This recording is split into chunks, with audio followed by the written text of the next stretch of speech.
triste realidade do assédio moral nas empresas de teleserviços. Um assunto recorrente aí na nossa crônica do trabalho. Vamos saber com o advogado, especialista em gestão empresarial e membro das comissões de direito empresarial e de assuntos tributários e reforma tributária da OAB aqui do Distrito Federal e também professor Watson Pacheco da Silva. Muito bom dia, professor Watson, bem-vindo. Muito bom dia aí a todos os ouvintes da revista Brasília. Assédio moral é uma ocorrência tão comum assim nessas empresas de telemarketing, professor? Sim, é algo que vem acontecendo muito dentro das empresas em geral, não só nas empresas de telemarketing. Com essa tendência atual de humanização das relações de trabalho, né, a exposição de indivíduos a situações humilhantes e constrangedoras tem se tornado algo bastante frequente. Eu queria que o senhor complementasse essa definição de assédio moral para que o nosso ouvinte possa eventualmente se enquadrar nela. O que é o assédio moral? O assédio moral é a exposição do indivíduo a algumas situações que ofendem a sua dignidade ou integridade física, que ocorrem durante o seu horário de trabalho ou no exercício de suas funções, que geralmente elas se tornam repetitivas e prolongadas no decorrer do tempo. Quem é que promove o assédio moral? Tem uma hierarquia para poder haver o assédio moral? Tem que haver uma hierarquia? Geralmente, o assédio moral ele é cometido pelo superior hierárquico, né, do ofendido. Né? Isso não é uma regra, ela pode ocorrer também pelos seus pares, né? Não só de forma ascendente, mas também de forma horizontal dentro da empresa.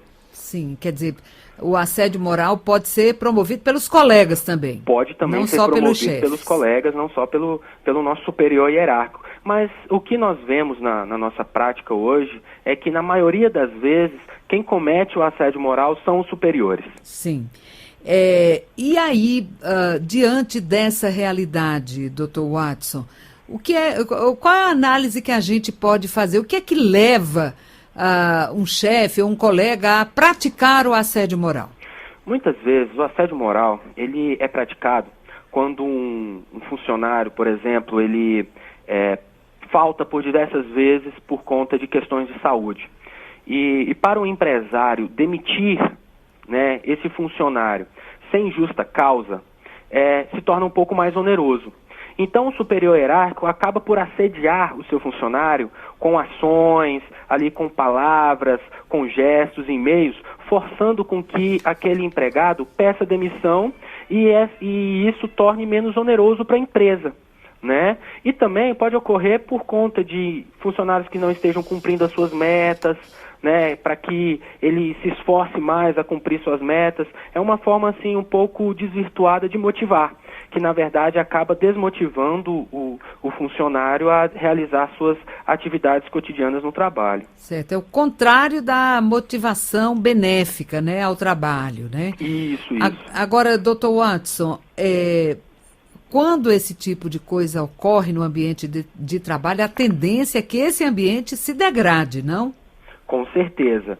Isso provoca uma degradação muito grande no ambiente de trabalho, né? E que causa prejuízo a todos, não só ao assediado, mas também aos seus colegas que acabam por presenciar tudo aquilo. E acaba refletindo também na produtividade. Isso acaba com que os funcionários, empregados, acabam por produzir menos e traz prejuízos às empresas. E isso também tem um fator muito negativo, que é a rotatividade de colaboradores, né? A rotatividade de funcionários. Isso contribui muito, né? O assédio moral contribui muito para que essa rotatividade aconteça. E é o que parece ser o objetivo da empresa, é tirar aquele e colocar um outro no lugar, porque essa rotatividade, de uma certa forma, beneficiaria a empresa? Olha, a rotatividade, se você olhar a longo prazo e de uma escala um pouco maior, ela acaba não beneficiando a empresa, mas ela é uma consequência do ato de assédio, né? Então, assim, o que se precisa fazer é uma reestruturação dentro das empresas para que haja uma melhora no ambiente de trabalho, né, para que se busque alternativas para que os funcionários trabalhem mais motivados, gostem do que fazem, gostem das pessoas para qual elas trabalham. Uhum. Agora, Dr. Watson, o que fazer então, além disso que o senhor já falou, o que é que o servidor, o funcionário, a pessoa que está sendo assediada moralmente pode e deve fazer com relação às leis trabalhistas? Olha, quando o funcionário, o empregado, perceber que está sendo assediado moralmente, a primeira coisa que ele deve fazer é conseguir angariar provas daquilo que está acontecendo. Às vezes o assédio moral ele acontece através de e-mails ou através de palavras que são feitas, exposições em público. Então, tudo aquilo que o empregado puder guardar como prova, ele deve fazê-lo. Seja um e-mail, seja uma carta, ou seja uma gravação daquilo que ele está sofrendo, ou até os próprios amigos do ambiente de trabalho, né, podem testemunhar a seu favor. E ela pode pedir a rescisão unilateral do contrato e procurar a Justiça do Trabalho requerendo uma indenização por assédio moral, no qual ela levará todas essas provas que ela juntou como um meio de demonstrar ao juiz aquilo que ela sentia, o dano moral que ela sentia dentro do ambiente de trabalho. E esse dano moral pode se caracterizar principalmente como vamos dizer assim, a baixa autoestima, né, da pessoa que está sendo assediada moralmente, que é uma das consequências do assédio moral, a autoestima ser ferida ali naquele processo, não é, doutor Watson? Isso, o que a gente vê muito é que pessoas que sofrem um assédio moral, elas passam por um processo depressivo, né? Porque muitas vezes ela gostaria de estar ali trabalhando, exercendo a sua função, e ela não consegue fazer isso com alegria e com dignidade. E muitas pessoas que sofrem um assédio moral acabam também por sofrer por depressão, o que só agrava a situação do assédio, porque a pessoa depressiva, ela não tem condições de trabalho, então ela vai pouco ao ambiente de trabalho, e isso contribui para que o assediador, né, acabe assediando ainda mais pela falta que ela faz no ambiente da empresa. Pois é, então não se deve deixar barato esse tipo de malefício dentro do ambiente de trabalho.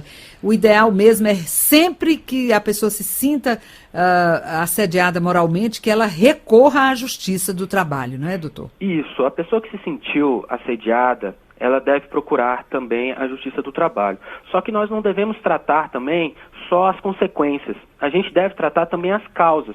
E como que essas causas seriam tratadas? As empresas, elas têm que buscar algumas alternativas para que os funcionários trabalhem da melhor forma possível e trabalhem felizes, né? As empresas, elas têm que implementar alguns projetos para que melhore o ambiente de trabalho, para que o ambiente de trabalho seja algo motivador para os seus funcionários, né? Para que isso minimize as questões de assédio, porque não vai adiantar a gente tratar só ali as consequências, a gente só remediar isso. A gente precisa conscientizar as empresas, os empresários, de que isso é algo recorrente dentro das suas empresas e que eles precisam se alertar quanto a isso.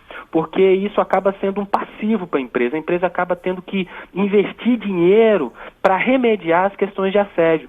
Então se torna mais viável fazer este investimento em qualidade de vida dos funcionários e na qualidade do ambiente de trabalho. E pela sua experiência, o que acontece? O juiz arbitra ali uma multa, se for comprovado o assédio moral, a empresa recebe uma multa, o que acontece? Qual é a consequência? A consequência, ela é basicamente indenizatória, né? Dependendo do caso, o juiz vai arbitrar um valor, né, monetário de indenização àquilo, que muitas das vezes você não repara o dano por si só, porque se a pessoa ali sofreu uma depressão, não vai ser o dinheiro que ela vai receber que vai curar a sua depressão, mas a forma monetária de se